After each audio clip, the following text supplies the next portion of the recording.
Keluar azan. Dia lah kali. Dia tengok umur panjang. Memang confirm. Bukan dia. Siapa apik. Habis tuan-tuan. Nak cari artis baik-baik. Mana nak ada artis baik? Dia kata Siti Nurhaliza baik-baik. Tak kita orang. Dia lah Siti Nurhaliza nak jadi baik. Kena nikah dengan aku lah. Mau jadi baik. Kan? Dia tengok aku pula pakai suara pendek lah. Nayo. Dapat bini lawa punya pasal? Ikut lah. Saya puasik. Saya memang minat dia lawak syok daripada orang lain. Dah jadi negeri tak syok lah. Ibak mendadak. Orang malas. Tapi saya nampak muka dia tadi. Walaupun dia tak sebut nama. Itu kita tengoklah dalam akhbar. Itu sebab apa tuan-tuan? Hidup kaya. Tak pandai guna. Kaya tu. Lakon komedi yang terkenal, artis paling popular, dia semua pernah dapat kereta, dapat duit, dapat. Lepas tu kekayaan ni, harta ni ujian tu. Wa'lamu annama amwalukum wa awladukum fitnah wa anna Allah 'indahu ajrun 'azim. Tahuilah, sesungguhnya harta dan anak-anak itu adalah ujian. Dan sesungguhnya ganjaran yang besar di sisi Allah. Dapat kekayaan, memiliki kekayaan, kena pandai belanja. Bukan belanja ustaz makan. Nak belanja boleh tak lah. Malam ni makan lah. Saya kalau malas sikit kirap, tanggulah dulu. Tu my wife. Tengok gelap ni, hari ni tak ada. Tak lah. Kena nanti kalau bagusnya tinggal. 2 ekor punya sotong. Antik. Itu bagi ciri confirm. Tak lagi. Pasal saya tengok mamak tu bersih. Saya tengok dia. Bersih. Isteri dia pun tutup aurat. Bagi saya pilih-pilih lah. Wah, kalau bini aku lagi warak pada aku. Kalau tak tutup aurat, tak masuk rumah dia. Masuk pun keluar balik. Punya warak. Aku pun tak warak dia. Aku tak lapak bedai lah. Tak tutup aurat dia betul. Tapi semua kadang-kadang ada kisah. Harta. Sebab itu sabar di atas kesenangan. Sebab dia tak sabar aku. Duit banyak. Nak buat segala-galanya. Yang menyalahi syariat dia buat. Aku beli apa? Aku duit banyak. Dia sebut ini. Juga bukan cakap kedudukan. Anak yang ramai. Macam Tuan sebut tadi. Harta dan anak kamu adalah ujian. Begitu juga banyak pengikut. Dia jadi sombong. Pengikut tu banyak. Dalam tu satu Malaysia. Ahli dia berapa orang? 3 juta. Pengikut ramai. Faham juta. Mana kuat. Ya tak? Akhirnya jadi sombong. Dia tak tahu semua tu ujian lah. Jadi Allah sebut beberapa perkara sebagai contoh. Jadi yang pertama, Allah mengajar kita supaya banyak bersabar. Kemudian Allah kaitkan sabar itu hendaklah disusuli dengan solat. Ini dah cerita solat dah. Nah, cerita solat semua kita tahu. Solat itu tiang agama. Cahaya kepada orang beriman. Cerita solat tak kena buku lain. Betulan ada. Catatan lain. Ni bulan Rejab. Isra' wal Mi'raj. Allah dalam kereta lah. Melayunya aku dah lupa. Tinggal dalam kereta. Tak apalah. Saya ingat dia baca lah. Tentang solat. Mula Tuhan suruh minta pertolongan pada Allah dengan sabar dan semayang. Solat tuan-tuan berlaku 27 Rejab. Tahun ke-12 kerasulan Nabi SAW. Berlaku Isra' wal Mi'raj.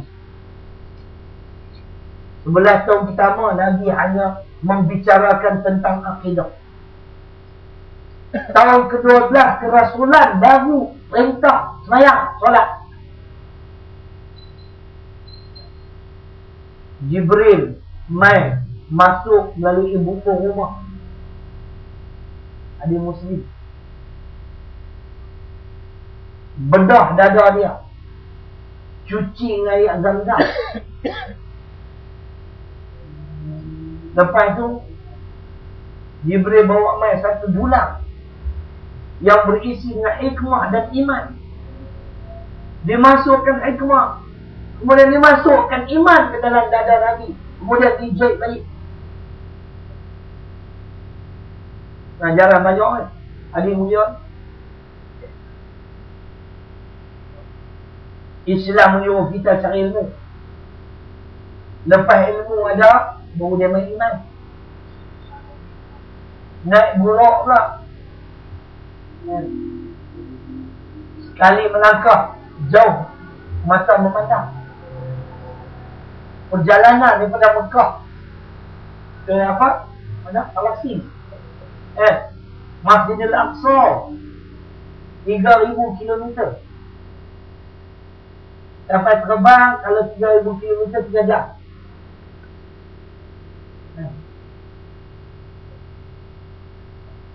Sampai sikit mata. Belum lagi menerima kefarduan solat. Hadis Muslim lain sebut Nabi masuk ke dalam Masjidil Aqsa. Fasallaitu fihi rak'atain. Kemudian selepas aku masuk dalam masjid tu, aku sembahyang 2 rakaat. Para Nabi dan Rasul memang sembahyang lah, tapi syariat yang berbeza. Tapi yang ni syariat yang kekal. Belum lagi terima, tapi dia sembahyang cara dulu. Lepas habis sembahyang aku keluar, Jibril bawa mai pula. Sekali lagi, 2 mangkuk. Bukan mangkuk ayun. Satu mangkuk berisi dengan arak, satu berisi dengan susu. Nabi pilih susu.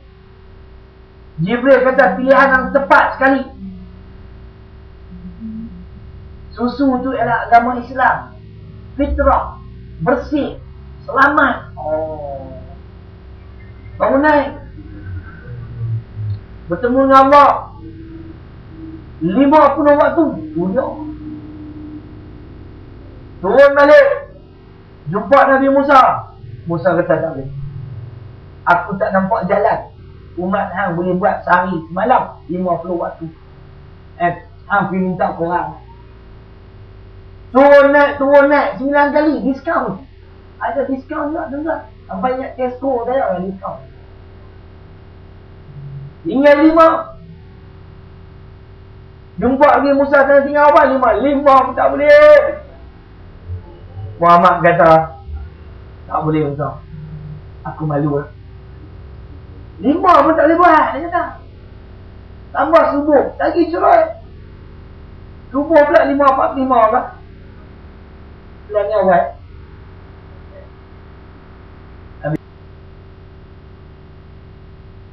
Soalannya, pasal apa Allah ajak orang beriman minta pertolongan kepada Allah dengan 2 cara, sabar dan semayang.